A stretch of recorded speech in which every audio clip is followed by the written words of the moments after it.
Hey, Huckster here. You know, many want to believe that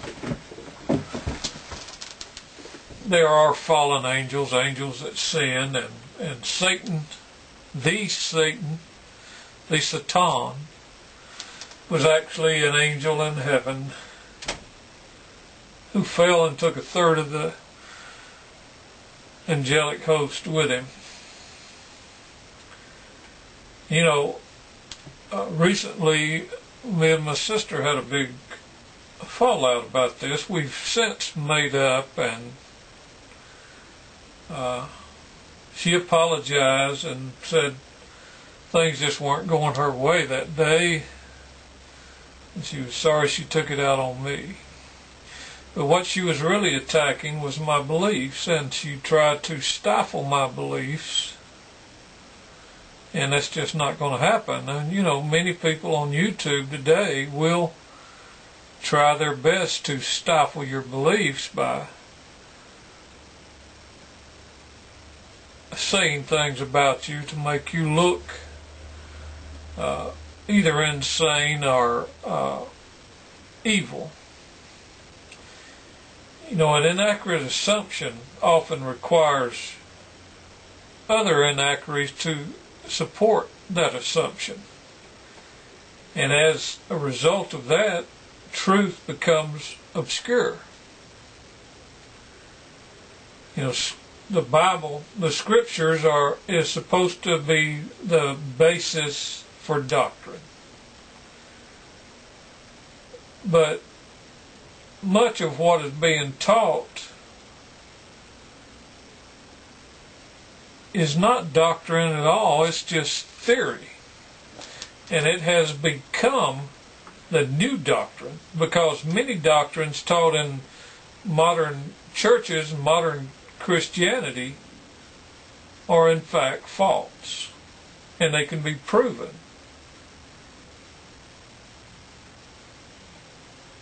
A lot of doctrines over many years have become corrupted, either through translations or just people making stuff up.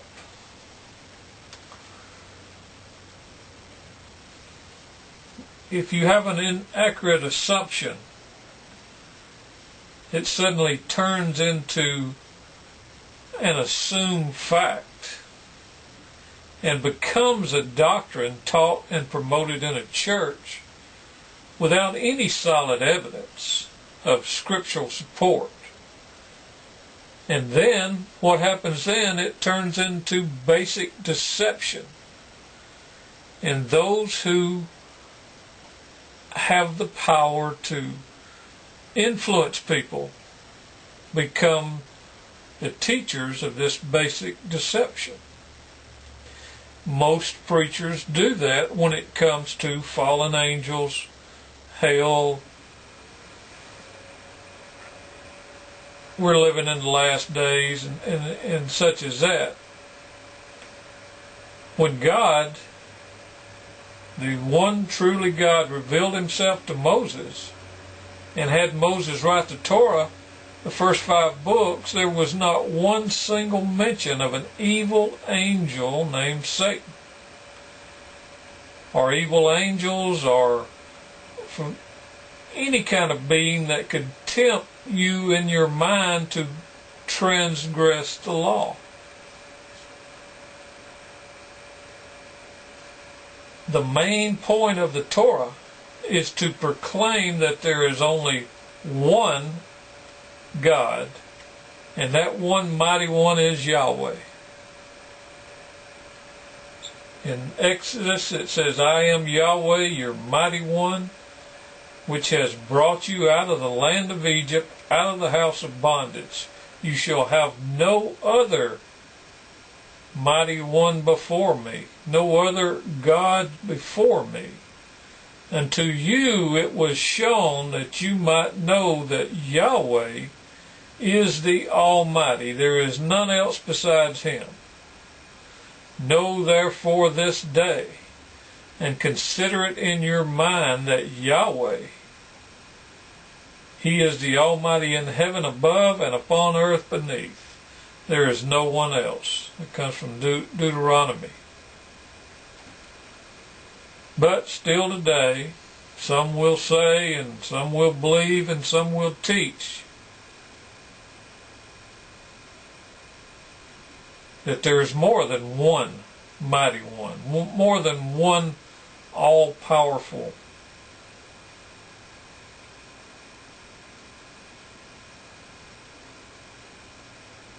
They believe that Satan, and this is the way many portray Satan, of many modern Christian churches of the world, and this can be proven just by talking to people about Christianity. By all reasonable accounts, must also be classed. They class Satan as a mighty one. First of all, they appear to teach that Satan is omnipresent, meaning that he's able to be everywhere at one time. And they say Satan is here tempting me and you, and he's on the other side of the world tempting somebody at the same time. He's tempting everybody else all over the rest of the world. They believe Satan and his army of evil angels are everywhere tempting every person in the world to follow their evil ways. So they must believe that he or they are tempting more than 5 billion people every minute of every day.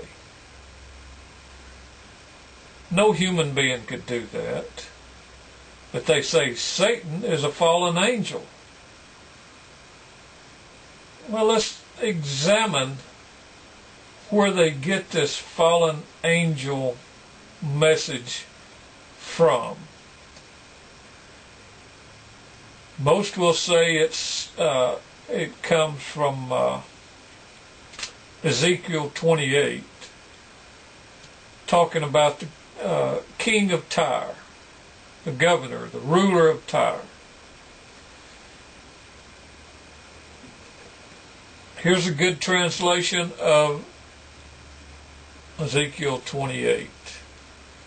And the word of Yahweh came to me, saying, Son of man, say to the governor or ruler of Tyre, the master Yahweh says this, in your arrogance you say, I am El. I sit throned like Elohim on the high seas. Though you are a man and not El, you try to think the thoughts of Elohim. What, are you wiser than Daniel? Has no secret been hidden from you? By your wisdom and intelligence you have amassed great wealth for yourself. You have gathered gold and silver into your treasuries. By your skill in trading you have increased your riches, and with your riches your arrogance has grown. Therefore the Master Yahweh says this, because you try to think the thoughts of Elohim, I will bring foreigners against you, the most barbarous of the nations. They will draw swords against you, your fine wisdom. They will defile your splendor. They will throw you down into the pit to die a death of disgrace on the high seas. Will you still dare to say you are Elohim before your assailant slays you? No, you are a man and not El. In the clutches of your assailants, you will die strengthless at the hands of foreigners. For I have spoken. It is the Master Yahweh who speaks. Does this sound anything like a fallen angel or Satan? And it goes on. And the word of Yahweh came to me, saying, Son of man, raise a dirge over the king of Tyre. Say to him, the Master Yahweh says this, you were once a seal print, exemplar of perfection, full of wisdom, perfect in beauty. You came into luxury, a paradise from Elohim. Gems of every kind were your covering: sardines, topaz, diamonds, chrysolite, onyx, jasper, sapphire, carbuncle, emerald. Your jingling beads were of gold, and the spangles you wore were made for you on the day of your birth. I had provided you with a guardian cherub. You were in the set-apart mountain of Elohim, and you walked proudly among the stones that flashed with fire. You were blameless in your ways from the day of your birth until iniquity came to light. Your busy trading has filled you with lawlessness and sin, so I thrust you down from the mountain of Elohim, and the guardian cherub banished or destroyed you from among the stones that flash like fire. Your heart has made you arrogant because of your beauty. You have corrupted your wisdom because of your splendor.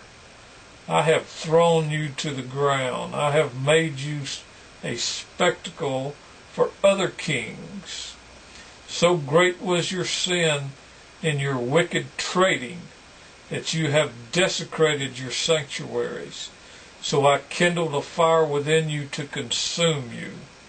I left you as ashes on the ground for all to see. Of the nations, all who know you were aghast. You became waste, gone forever.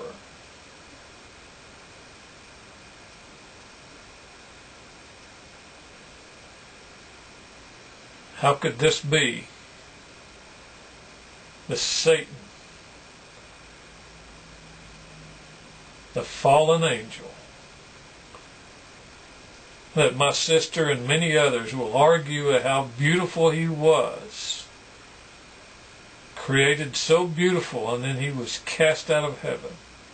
This was the governor or ruler of Tyre. He was a man.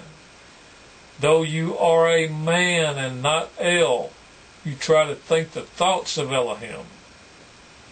That's what God is saying to the king of Tyre in Ezekiel 28. If you can come up with that being Satan, a fallen angel,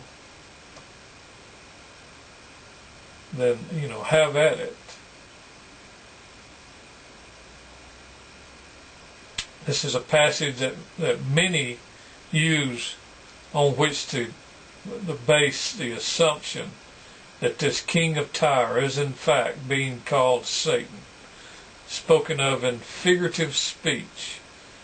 Not being able to distinguish the king as also the governor or ruler seems to just freeze people's minds and prevents any further investigation on their part. They also have an unwillingness to search below the surface. And so, isn't the king of Tyre said to be the anointed cherub, they will say? And doesn't it say that he was in Eden, the garden of Yahweh? So the assumption is then made that these details in the passage must refer to Satan, the serpent, who deceived Eve in the Garden of Eden. The correct understanding of this translation of Ezekiel 28 or any other passage in the Bible will only be solved by patience on the part of those who truly seek to sift the facts, not only through the use of translations, but through the use of the original text of the Hebrew and the Greek.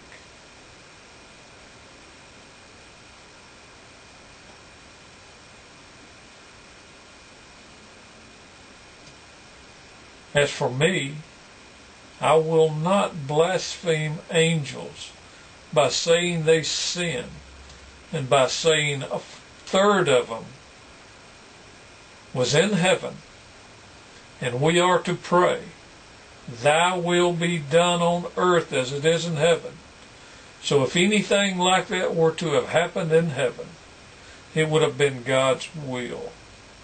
So what you're saying is it was God's will for an angel to rebel and take a third to come down to earth to torment men.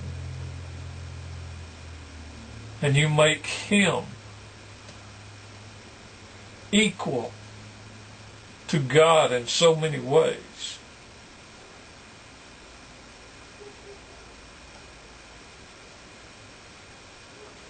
You might say we believe in one true God.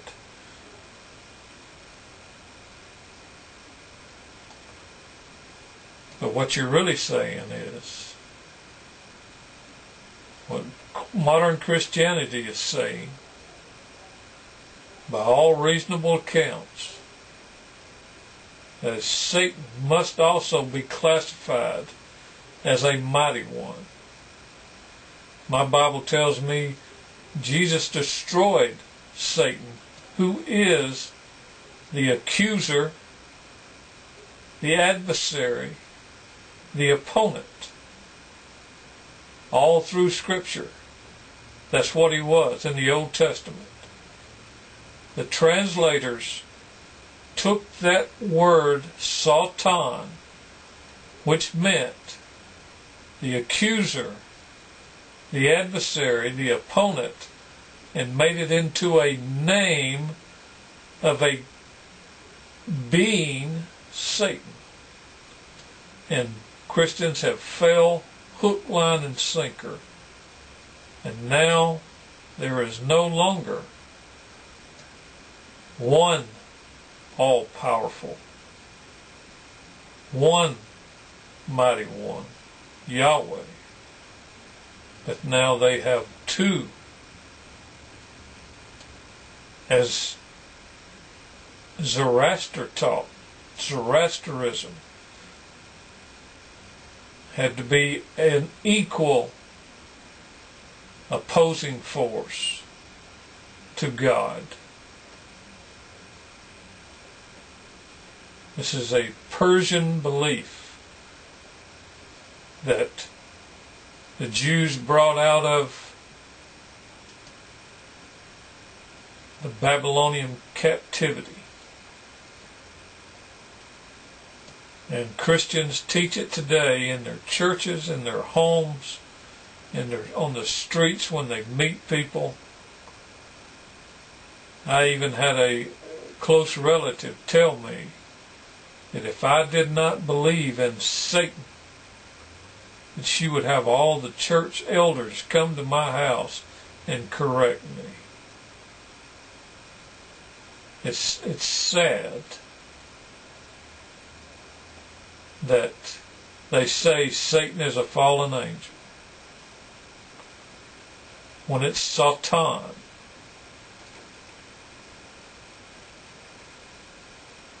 The adversary. My Bible tells me Jesus destroyed that adversary. That adversary he's talking about was those holy people that are believing much like what Christians today believe and teaching it.